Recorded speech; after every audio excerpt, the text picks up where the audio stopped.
What's going on, guys? Okay, so before you spark up the flamethrower, understand that what I'm going to be talking about in this video is really nothing more than a thought experiment, but it is a topic that requires a little bit of chatting about, because on my channel, the most polarizing motorcycle seems to be the GSXR 750. You've got purists on one side of the aisle saying that it is the absolute best in terms of an analog sport bike experience, and it's one that cannot be replicated by any other bike on the market. On the other side of the fence, you've got guys hollering foul. This motorcycle hasn't been updated in so many years, and because of that, it's not drawing in any new younger buyers. It might be a great motorcycle on its own, but compared to the rest of the field, it's coming up a little bit short in a lot of different areas. So who's right? And what can Suzuki do with the GSXR 750 if they don't outright discontinue it? How could this bike evolve? But if they did discontinue it, what kind of machine could they put out there that would attract these younger buyers and fit in line with what is now becoming much more popular with these triples and twins around 900 cc's? So let's dive into it. First of all, look, credit where it's due. The GSXR 750 has been a stalwart entity in motorcycling since 1985.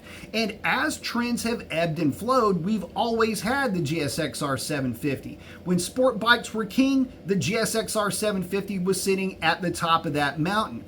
As the trend moved more towards sport nakeds and street fighter style bikes, we still had the GSXR 750 acting as the barometer for the sport bike class.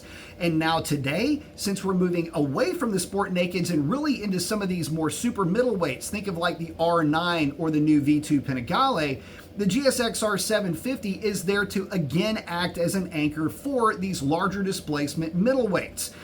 And that's an amazing thing, but you have to remember that it's doing so with over 20-year-old technology. You see, the GSXR 750 hasn't been updated since 2011. That's a very famous argument against that bike, but what a lot of folks don't realize is that the engine in the GSXR 750 hasn't been changed since 2006. That 70 millimeter bore 750 engine, yeah, it's been around for now 20 model years. And, well, I think it's about time it got a little bit of love, and it needs to, because motorcycles like the V2 Panigale and the R9 are seriously taking market share right now. Where folks are seeing those bikes as being a better option is in bottom-end power. And it's something that four-cylinders aren't really known for. The GSXR 750 makes great power everywhere, but it's a lot closer to a 600 than it would be to, say, a 900 when we're talking about torque output. And, well, to be honest, these new triples and twins that are hitting the market, they're pretty exciting to ride at partial throttle because of how much torque they make, because those bikes make torque closer to a liter bike. So how can the GSXR 750 evolve to keep pace? Well, the first idea would be to give the new GSXR 750, if you would, if it's still a four-cylinder, give it the same technology that the GSXR 1000 has. Give it the variable intake cam. Give it a higher compression ratio. Give it maybe a revised cylinder head. Allow this motorcycle to rev and allow this bike to make a bit more power. Also, give it some new technology, and I understand that there's some purists out there that would maybe balk at this. But instead of making it mandatory, make it optional. Give it an optional quick shifter. Maybe give it an optional TFT screen with connectivity. Give it something to get the younger buyers to grab onto. I think that would be a motorcycle that would be amazing. You would have the opportunity here to have a true 140 or 150 horsepower bike that would compete with the likes of the R9 and the V2 Panigale on the street. And I get it. It's already crazy neutered for World Super Sport class racing. I get that. That is not the class for the GSXR 750, but it had to get in where it fit in. And believe me, if that bike were not restricted, it would be mollywhopping the entire class. So look, sometimes you just got to deal with what you got. And in this case, that's what the 750 is doing in that class. Weird that it would be such a popular class, being that it is more or less a restricted class across the board, unless you're a 600. But anyway, getting back to it, make the GSXR 750 a true 150 horsepower bike. And with that, I think you would bring a lot of folks back into those dealerships. The way that it sits now, that motorcycle will put down bone stock around 120 horsepower to the rear tire. That makes the real number about 135. I think with the changes that can be made to that bike, it puts it a lot closer to the type of motorcycle that folks would hope that it would have evolved into up to this point. But what if they didn't do that? What if the GSXR 750 went away the way that we know it today? What could Suzuki do?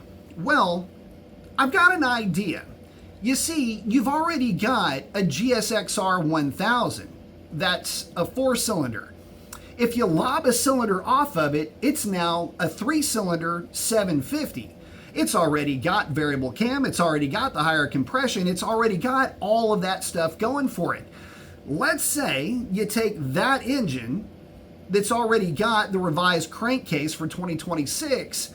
Let's say you take that engine and you give it a longer stroke. Now instead of 750cc triple, what if it's an 850cc triple? Now we're talking here, because you would have an engine that would be creating torque a lot more like the likes of an R9, but you would also have the horsepower to go along with it, because you would have the compression ratio and you would already have baked into the architecture the variable cam and all the velocity stacks and air boxes and all that. That would all come with it, but you get the idea.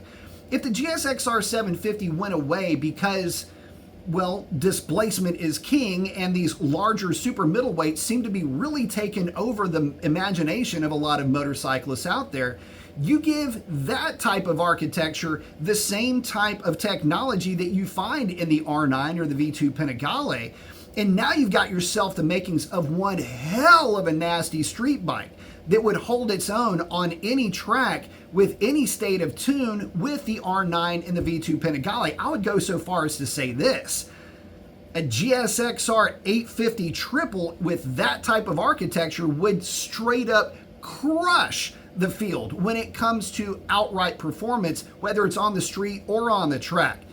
So, what would you prefer? A revised 4-cylinder or a new triple that would have the same type of torque that you are kind of washed over with some of these newer bikes? Which one would you prefer? Which one would you like to see in the showroom? Post up in the comments below. But with that, guys, if you made it this far in the video, consider hitting that subscribe button. It helps out the channel more than you know. Can't wait to hear what you guys have to say about this. I hope to catch you on the next one. Take care.